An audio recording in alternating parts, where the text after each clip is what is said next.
Olá, bem-vindos a mais um estudo em nosso canal Descobrindo a Espiritualidade.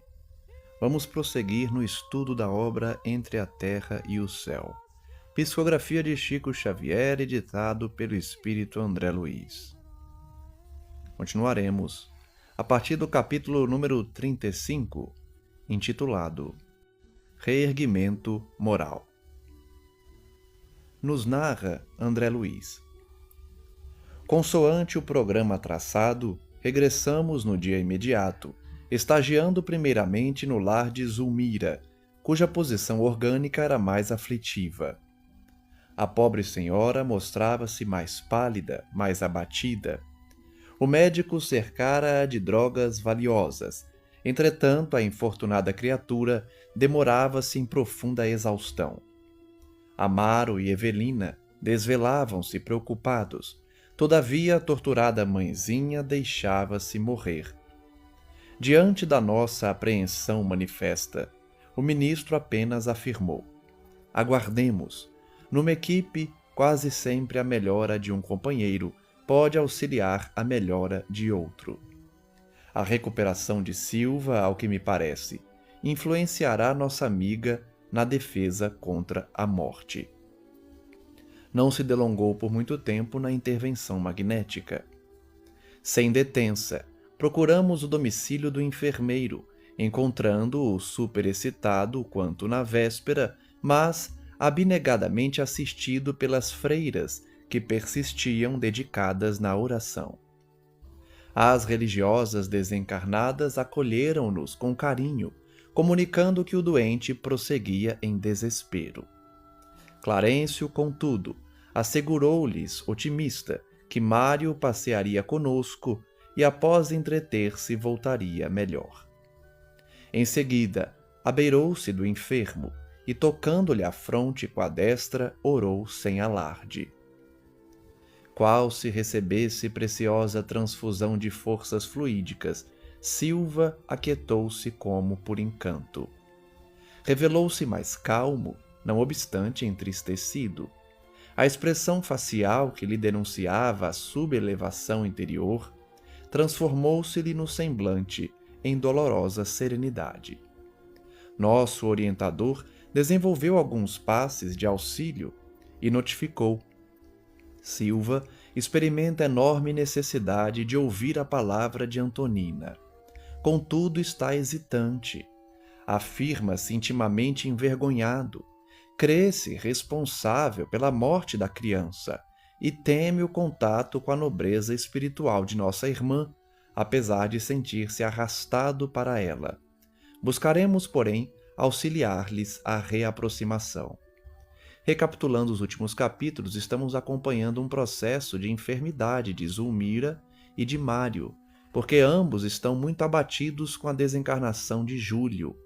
Nós vimos que Mário entende-se como responsável porque não agiu da melhor maneira e a culpa agora corrói-lhe os pensamentos, e Zulmira também, por conta da culpa pelo passado de não ter assistido Júlio da maneira que deveria na sua encarnação anterior à última, também sente uma culpa que está a deixando doente.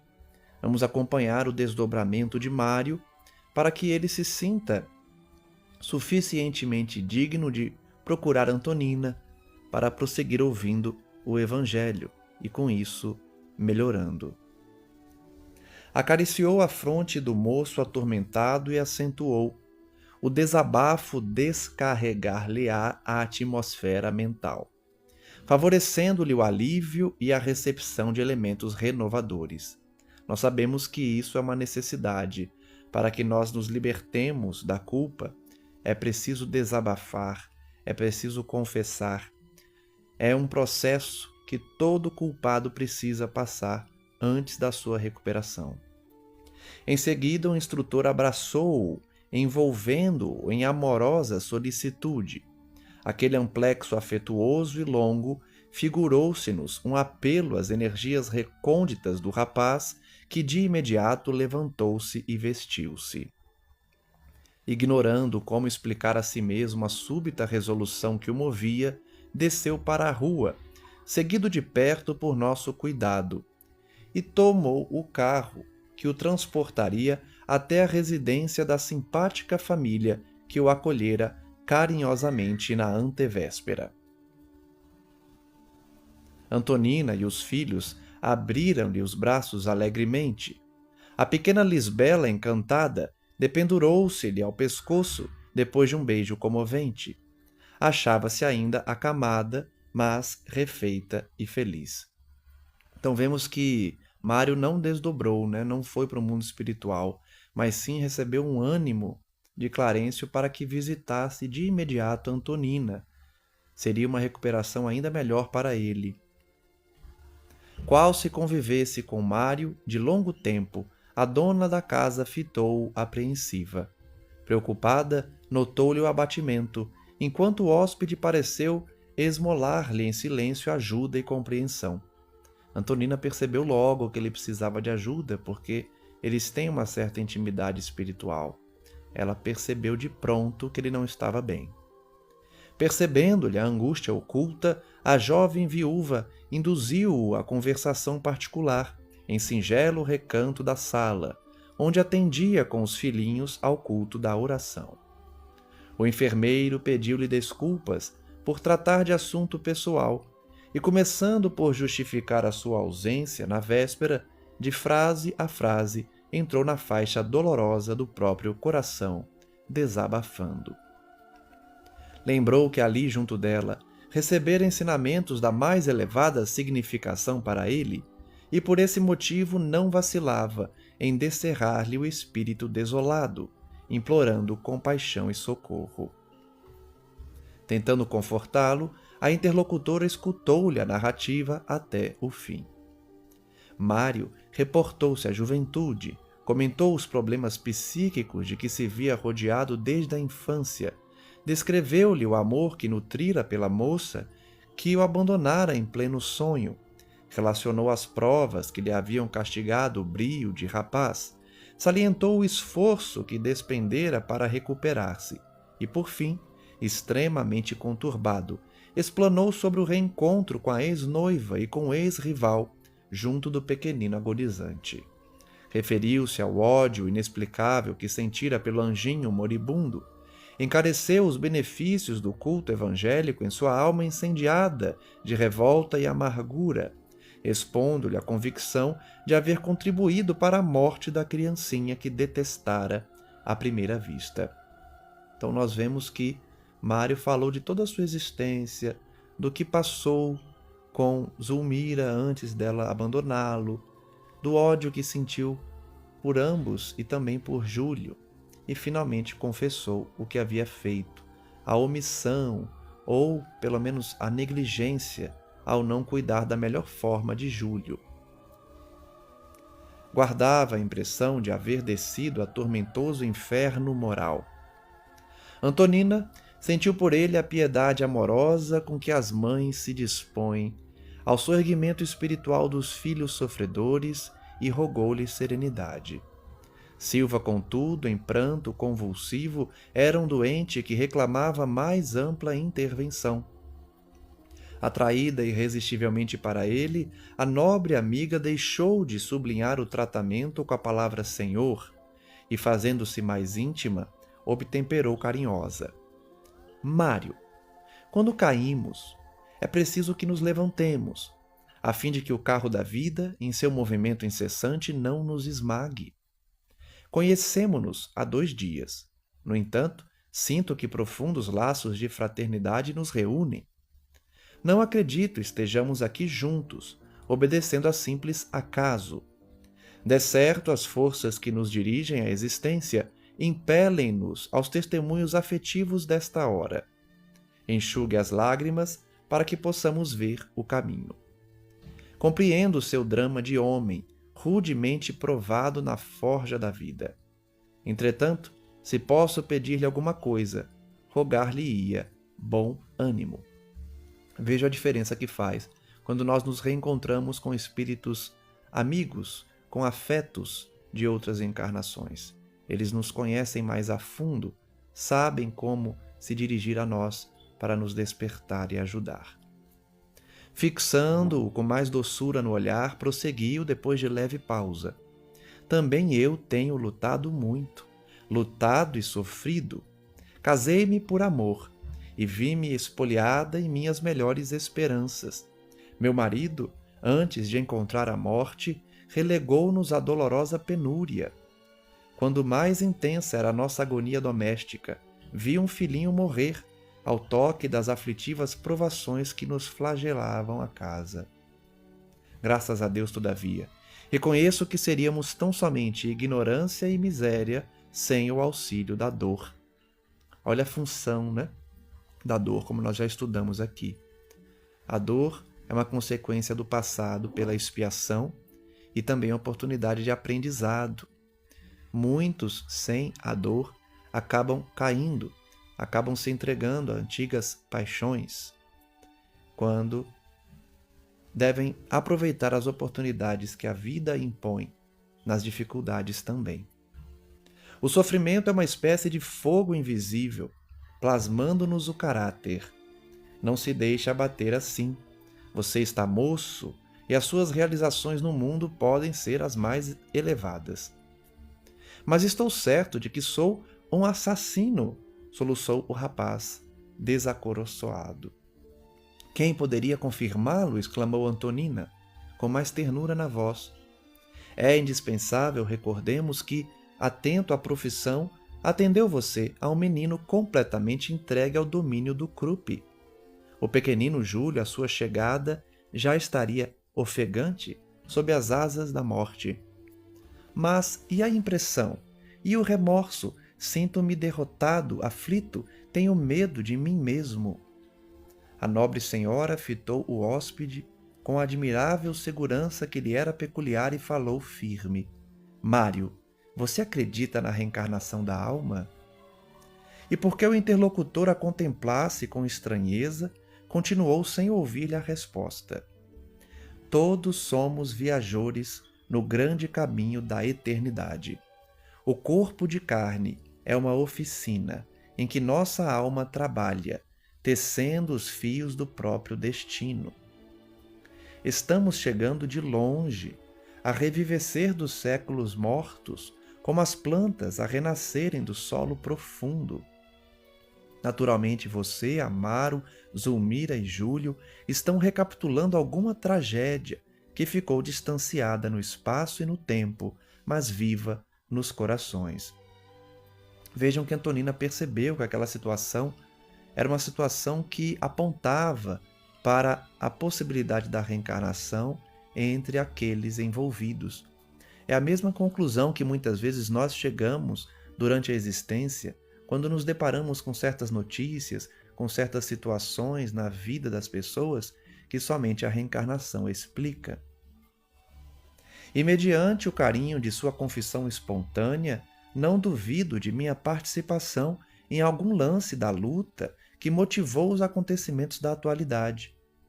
Amor e ódio não se improvisam, resultam de nossas construções espirituais nos milênios. Provavelmente, alguma responsabilidade me compete nos serviços em cuja execução você se comprometeu. Nossa confiança imediata, nossa associação neste assunto, sem qualquer base prévia, essa simpatia fraternal com que você vem a mim e o interesse com que lhe ouço a exposição me autorizam a admitir que o presente está refletindo o passado. Vejam a intuição de Antonina, né?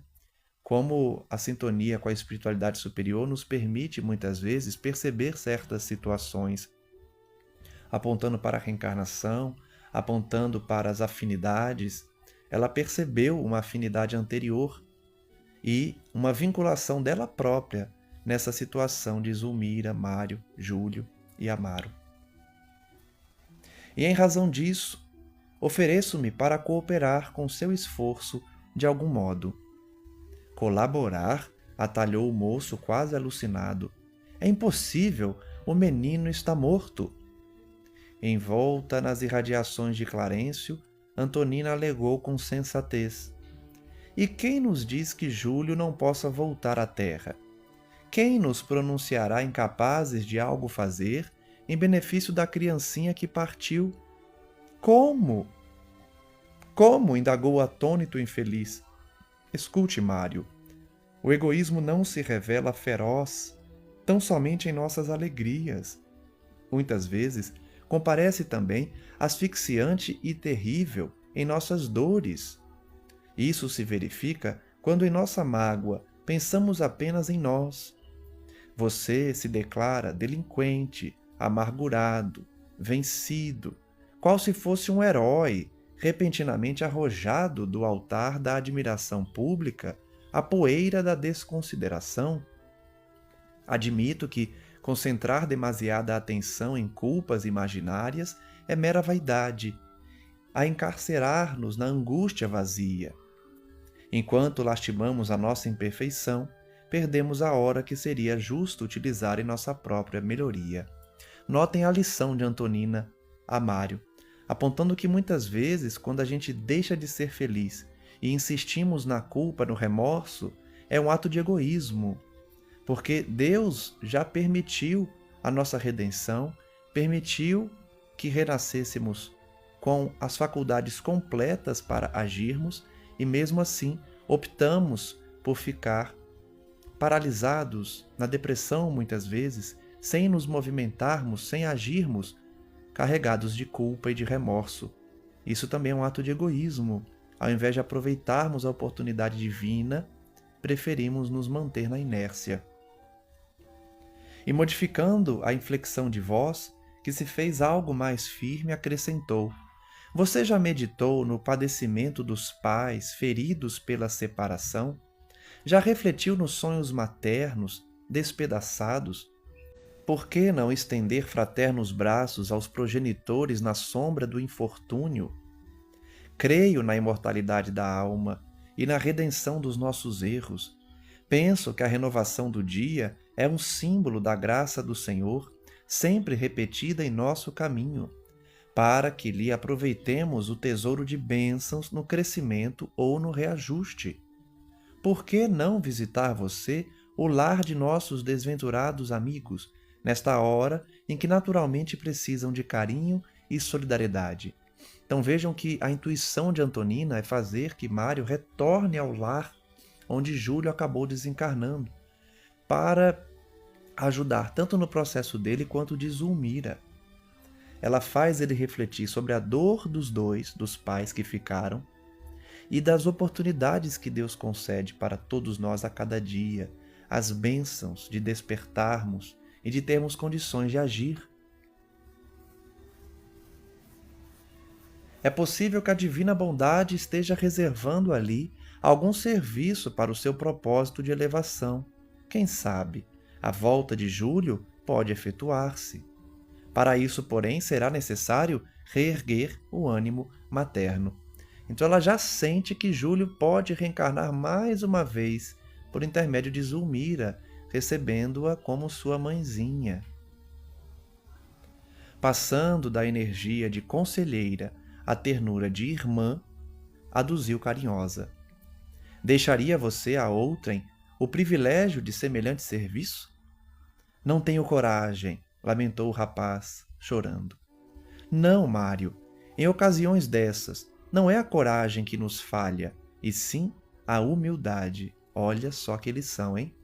Muitas vezes a gente acha que está sem coragem, mas na verdade estamos sem humildade, de reconhecermos nossa pequenez ou de buscarmos situações que nos colocam numa posição inferior a outros e decidimos não realizar, por orgulho, por ausência de humildade, não por falta de coragem. Nosso orgulho neste mundo, apesar de inconsequente e vão, é por demais envolvente e excessivo. Não sabemos liberar a personalidade segregada no visco de nosso exagerado amor próprio. Em suma, aprisionamos o coração na escura fortaleza da vaidade e não sabemos ceder. É uma lição importante para todos nós, não é? Se estamos vivendo situações que o nosso orgulho impede a resolução do problema. A nossa falta de humildade impede que busquemos outras pessoas, que busquemos aqueles que nos têm por adversários, que busquemos situações que vão dar uma lição à nossa humildade, mas que são necessárias para vencermos a vaidade e o orgulho. Devemos muitas vezes ceder para que o perdão se realize. A boa convivência, a alegria junto daqueles que nos feriram, nos magoaram muitas vezes. Apegando-se ao socorro moral que lhe era lançado, o enfermeiro suplicou pesaroso: Antonina, creio em sua amizade e na elevada compreensão que flui de suas palavras. Ajude-me, não vim aqui senão rogar auxílio e discernimento. Exponha você mesma o que devo fazer, dê-me um plano, perdoe-me a intimidade.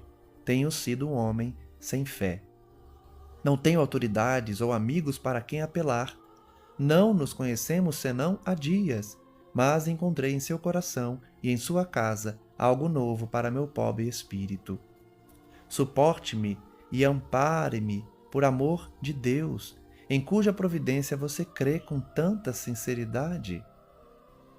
É um pedido de socorro.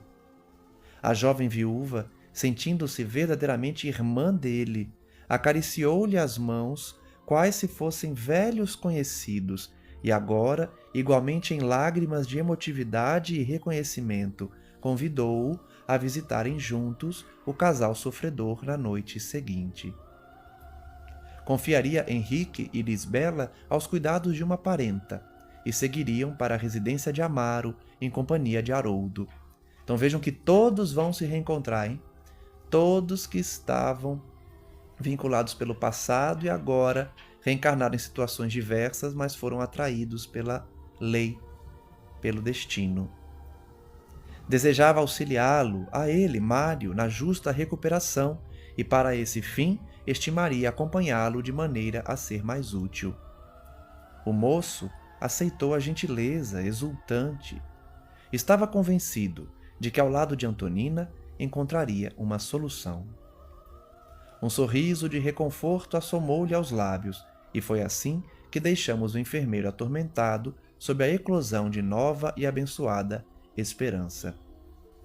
Essa esperança é, finalmente, a união daqueles que se endividaram no passado, como nós já vimos, e que agora precisam reajustar-se, estão realizando o reajuste e o perdão mútuo através da experiência reencarnatória, a única forma de realmente conseguirmos esse reajuste junto àqueles que angariamos dívidas no passado. Já estudamos aqui que somente pela reencarnação é que conseguimos vencer essas dívidas, saldar essas dívidas do passado e finalmente prosseguirmos. Não seria diferente com Mário, Antonina, Amaro e Zulmira. Encerramos assim o estudo de hoje do capítulo 35, onde muitas lições podem ser colhidas, especialmente em relação à necessidade de buscarmos a realização do reajuste por meio do perdão, por meio do reajustamento, vencendo a vaidade e o orgulho. Vimos que a culpa muitas vezes nos coloca em situações dolorosas que somente o desabafo, a confissão, pode iniciar a recuperação dos seres. Vimos também a importância de buscarmos os amigos, as pessoas a que temos vinculação do passado, para nos confessarmos e para nos reajustarmos. Que possamos colher as lições do estudo de hoje para aplicarmos em nossas vidas, especialmente junto daqueles nossos irmãos que temos maior dificuldade de convivência. Reflitamos sobre a reencarnação, a maneira pela qual as almas se reúnem para o reajuste.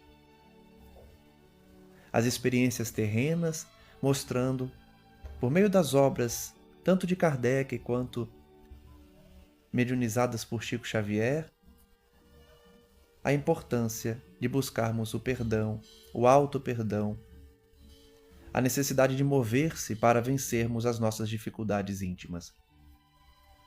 Agradeço a todos que acompanham os nossos estudos, que refletem conosco sobre as lições da espiritualidade superior, e agradeço também a essa equipe responsável pela divulgação da doutrina espírita, responsável pelo canal em que nós refletimos sobre a espiritualidade e rogamos ao nosso Mestre Jesus que possa envolver a cada um dos irmãos que nos buscam, a cada uma das pessoas que chegam aos nossos vídeos para refletirem também sobre as lições das leis divinas. Que o Mestre Jesus abençoe a cada um, especialmente aqueles que estão em nossos pensamentos, e que Maria Santíssima, Mãe das Mães, possa estender o seu manto sagrado sobre todos nós, nos libertando de nós mesmos, fazendo que vençamos o orgulho, o egoísmo, a vaidade e, finalmente, nos entreguemos a Jesus Cristo, nosso Senhor. Somente assim poderemos dar mais passos na evolução, nos libertando das nossas falhas e paixões e, finalmente, encontrando a paz de espírito tão necessária para todos nós. Graças damos ao nosso Mestre amigo, à sua Mãe Santíssima e a Deus, nosso Pai, Criador de todas as coisas. Que as bênçãos do Altíssimo possam envolver a todos que nos escutam e buscam os nossos trabalhos. E que a paz de Deus se estenda sobre toda a terra, a fim de que a humanidade inteira possa dar um passo na evolução e, pouco a pouco, galgar a angelitude destinada a todos nós. Que assim seja, graças a Deus. Um abraço a todos e até o próximo estudo.